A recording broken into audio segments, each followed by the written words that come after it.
മഹാഭാരതത്തിലെ ഇൻട്രസ്റ്റിംഗ് സ്റ്റോറിയായ ജയദ്രഥ വധത്തെക്കുറിച്ചാണ് ഇന്ന് പറയാൻ പോകുന്നത്. ആരാണ് ജയദ്രഥൻ?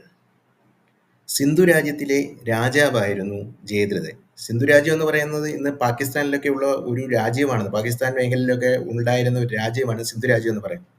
സിന്ധു രാജ്യത്തിലെ രാജാവിന് എങ്ങനെ പാണ്ഡവരുമായിട്ടും അല്ലെ കൗരവരുമായിട്ടും ഒക്കെ ഇത്രയും ബന്ധം വന്നു എന്ന് പലർക്കും തോന്നും.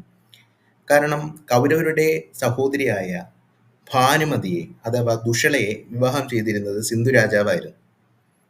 സിന്ധു രാജാവിന് എന്തുകൊണ്ട് പാണ്ഡവരോട് ഇത്രയും ശത്രുത വന്നു?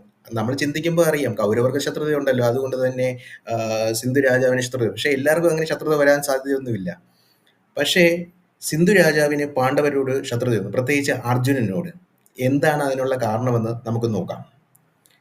സിന്ധു രാജാവ് പാണ്ഡവർ വനവാസ കാലത്ത് സിന്ധു രാജാവ് പാണ്ഡവരുടെ പത്നിയായ പാഞ്ചാലിയെ ഒരു ദിവസം തട്ടിക്കൊണ്ടുപോകാൻ വേണ്ടി അവരില്ലായിരുന്ന സമയത്ത് തട്ടിക്കൊണ്ടുപോകാനുള്ള ഒരു ശ്രമം നടത്തുകയും അവരെ തട്ടിക്കൊണ്ടുപോവുകയും ചെയ്തു.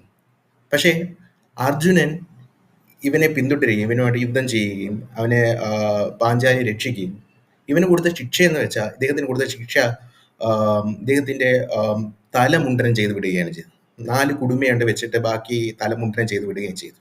ഇത് ജയദ്രഥനുള്ളിൽ വലിയ പകയാണ് ഉണ്ടായത്. കാരണം 4 പാണ്ഡവരെ കഴിഞ്ഞും കൂടുതൽ ശത്രുത അർജുനനോടാണ് ഉണ്ടായത്. അന്ന് ജയദ്രഥനെ വെറുതെ വിടാൻ പറയുന്നതും അർജുനൻ തന്നെയാണ്. ഭീമൻ ജയദ്രഥനെ വധിക്കാൻ ഒരുങ്ങുമ്പോഴത്തേക്കും അർജുനൻ തന്നെ പറയുന്നുണ്ട്, ഭീമ ജ്യേഷ്ഠ വധിക്കരുത്, ഇത് നമ്മുടെ സഹോദരി ഭർത്താവാണ്, അവൾ വിധവയാവും എന്നൊക്കെ പറഞ്ഞ് ഭീമൻ അർജുനൻ തന്നെ ഇടപെട്ട് ജയദ്രഥനെ വെറുതെ വിടുന്നുണ്ട്. പക്ഷേ ഈ ജയദ്രഥൻ കാരണം തന്നെ അർജുനന്റെ പുത്രനായ അഭിമന്യു മഹാഭാരത യുദ്ധസമയത്ത് കൊല്ലപ്പെടുകയാണ് ഉണ്ടായത്. കാരണം അർജുനനോടുള്ള ഈ വൈരാഗ്യം കാരണം ജയദ്രഥൻ ശിവനെ പോയി തപസ് ചെയ്യുകയാണ്. ശിവൻ പ്രത്യക്ഷപ്പെടുകയും ശിവൻ ജയദ്രഥനോട് ചോദിക്കുകയാണ്, എന്ത് വരമാണ് നിനക്ക് വേണ്ടതെന്ന്.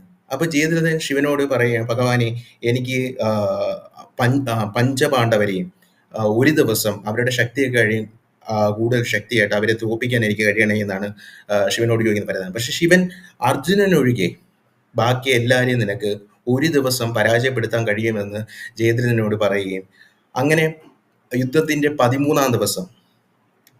13-ാം ദിവസം അഭിമന്യുവിന് വേണ്ടി എന്ന് തന്നെ പറയേണ്ടി വരും, അവരൊരു ചക്രവ്യൂഹം, ദ്രോണാചാര്യരാണ് ചക്രവ്യൂഹം നിർമ്മിക്കുന്നത്. ഈ ചക്രവ്യൂഹത്തിനകത്ത് അഭിമന്യുവിന് അങ്ങോട്ട് കയറുക എന്നല്ലാതെ ഇങ്ങോട്ട് ഇറങ്ങാൻ അറിയത്തില്ല. പക്ഷേ